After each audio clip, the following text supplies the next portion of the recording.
Hitler had an enormous respect for the German armed forces because he had served in them. He was the famous corporal. He was highly decorated.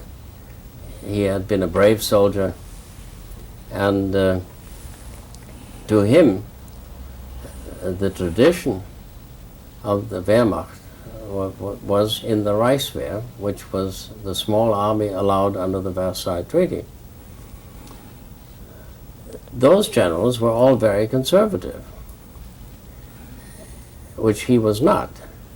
And one of the generals' class, so to speak, was of course the president, Hindenburg, who, as president of the state, had to appoint Hitler, and did finally on 30 January 1933.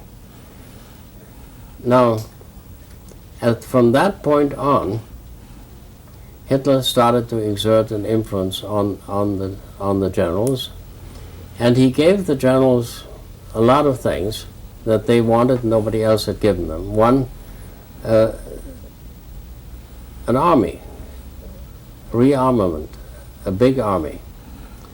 Two, he restored to them the respect and the traditions by which they had grown up and fought in World War I.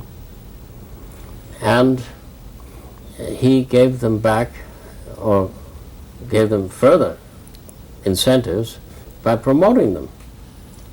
So suddenly there was a way to move. In the Reichswehr you could be a captain for 12 years before you ever got to be a major.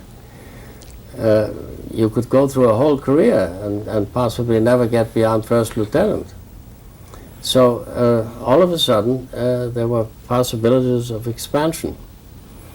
And with it, of course, the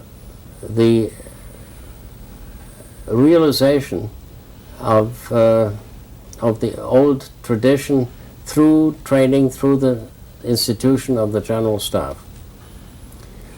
Now, the General Staff was while they thought they were using Hitler, did not comprehend how smart the guy was. But the second thing that they gave them, first, of course, the expansion of the army, the promotions and all that. The second thing was that there was an internal struggle of who would control the army. Would the army remain its own master under its Minister of War, or would the army come under the rule or influence of the party? That conflict came to a head, among others, in the settlement of the Röhm affair in 1934.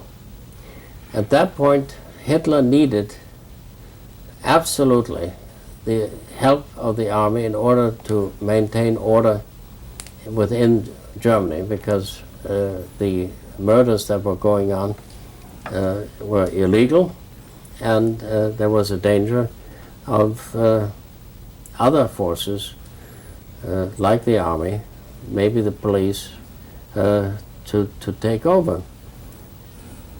And the army backed Hitler in this famous Röhm Putsch, but the price was that they would keep their independence, that they would not come under the party, and that the party formations like the SA, the stormtroopers, and Himmler's SS would not become a part of the armed forces.